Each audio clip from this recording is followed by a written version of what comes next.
Yes, guys, how are you guys doing? I'm so excited. This is like an AA meeting, but like just really excited, you know. There's a few of you. Okay, we gave it away, no problem.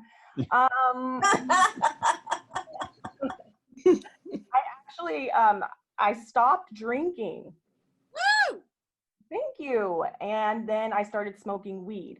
And so I just want to tell you, like, it's been a game changer. You know, like I thought alcohol was everything, and then this pandemic happened. Being locked inside and being a preschool teacher to my 3-year-old child has really just been insane. And I started struggling, stand-up career. So yeah, I'm just doing my best. Recently, oh my goodness, I have to share. I had a yeast infection. Okay. And I'm not trying to gross you out. It's just that, like, these are real things that happen to women. And then it turned into vaginitis, and it was really, really smelly. And then my period started. Then it was like retrograde, and then I wasn't having sex. So if you want to know what type of mood I'm in right now, I'm frustrated. Thank you. Oh my goodness, I'm so happy you're so supportive. Yes, I will get honest that, but for now, it's just giving me some me time. So, ladies. But I will say, I did know that my husband was the one for me because during this whole situation where I was smelly, he never brought it up, and I was like, hey, I just want to let you know, I think I have vaginitis, and he was like, oh, so happy you brought that up because I wasn't going to say anything, and I was like, but you were going to just keep trying to stick your dick in there, right? You were just, I mean, to be honest, I don't really think there's much that if a man is like, no, it's okay. It's not a big deal. You don't need a shower. No. I know you've been outside. It's all good. Oh, you have goop coming out of you. It's all good. It's no problem. Come on, guys. We all need to come. All right. We can talk about it. Oh my God. Okay, this is something that recently I'm so happy that they opened back like Home Goods, okay? Because it's my happy place. Like, I don't like grocery shopping. I'd rather use Instacart, or it's just not fun. But Home Goods is a very special place. Like, whenever you go in there, the air condition is the perfect temperature. None of their lights are ever out like Ross, They just have perfect standards. And I just go in there to get some time to myself. But every time I check out, and this probably has happened to you, I'm like getting rung up, and then the cashier asks me, like, do you want a bag? And I'm like, I mean, do I look like I'm carrying all these items, And I just kind of stand there because I'm like, I didn't know that when I came here, I had to participate in this checking out situation, like I'm not all there.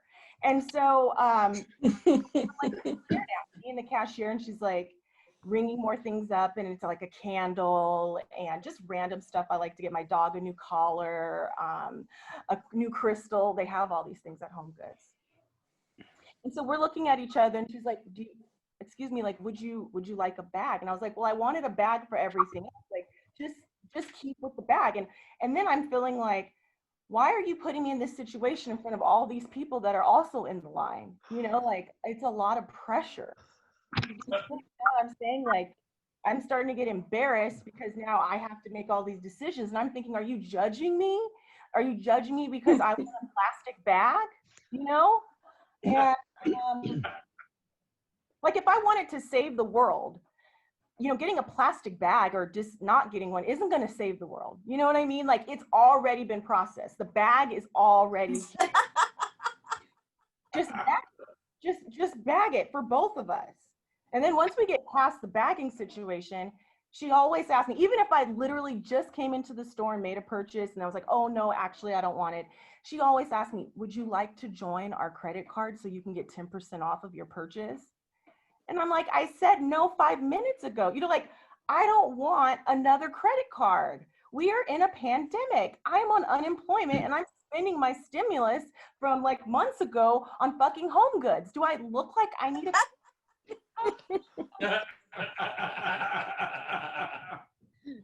the only thing that's saving me, this is the honest truth, is Adderall, because like I don't really know the days anymore. You know, my interactions are through like a computer. I can't tell reality from, you know, non-reality.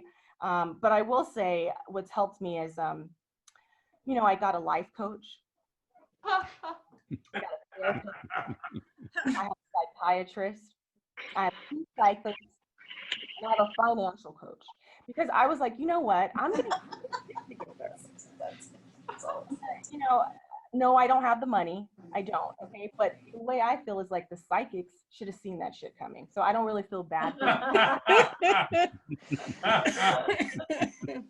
And you know how I know? Because my financial coach told me. So I'm just, you know, doing like the best that I can, guys. It's just so difficult. But I will say this much, you know, like I've also learned a lot about myself. Like I've now become so spiritual because I've had an awakening. I don't know if any of you guys have had an awakening. It is not something you want to do. It's like your period when you're young as a girl. Everyone's bragging like, I started my period, and you think it's a great thing and it's not. Okay. It's like I've been doing so much like shadow work. And that's just code spiritual word for like character working on things I don't like about myself. Can you imagine all the conversations I've been having with myself? Like, Ashleigh, do you really like to eat pizza? No, because you're lactose intolerant. I know, but why do I keep eating it? Because you're trying to fit in. You want people to like you. You want to know them. What do you mean? And these are the type of conversations that just go on and on because you're supposed to be better. Did I mention I have a kid? Guys. I love you so much, and I don't even get to shit by myself. Do you know how hard you're laughing because you take it for granted? Like that time in the restroom by yourself, and you get to just take as much time as you want. Don't take that for granted. Like she doesn't even care about the smell. And I'm like, oh my gosh, what type of a child am I raising? Oh, my husband and my counselor, we're in marriage counseling too. I highly recommend that. Oh, and if you really want to survive, guys, you got to get happy pills. Listen to me. Happy pills. Okay. And if you do get on Lexapro, you have to be on Wellbutrin because you will not have sex drive. And that is hell. Okay. Like when I first started taking it, because obviously I lost it during this pandemic, I would try to masturbate and I could never finish. And I'm talking about like, it would be an hour and I would try all these toys and my husband would come and check in on me. It was becoming a problem. So I'm just trying to save you the time. Make sure you get the Wellbutrin too. You know, but I will say this, like, being a Black woman, everyone's like, wait a minute, what is she about to say? Okay.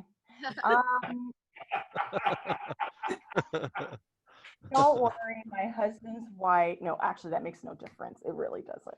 We're gonna get into it about the fact that like we didn't have like medication, like, you know, to help us with mental like health when I was growing up. Like my parents and her parents and her parents' parents and her parents' parents, you know, didn't believe in mental health, you know. So we just weren't, if we had ADD like I do, you know, they would just try to put you in as many things as possible, make you run around and do chores like you're a slave. Oh, my bad. Okay, well, listen, guys, let me just tell you, I just want to say Keisha's amazing. I want to say Sally is awesome. I want to say you guys just keep your head up, keep being nice to people. You really should. And also don't forget to make a donation or contribute to Friday Night Funnies, or you may see us on OnlyFans.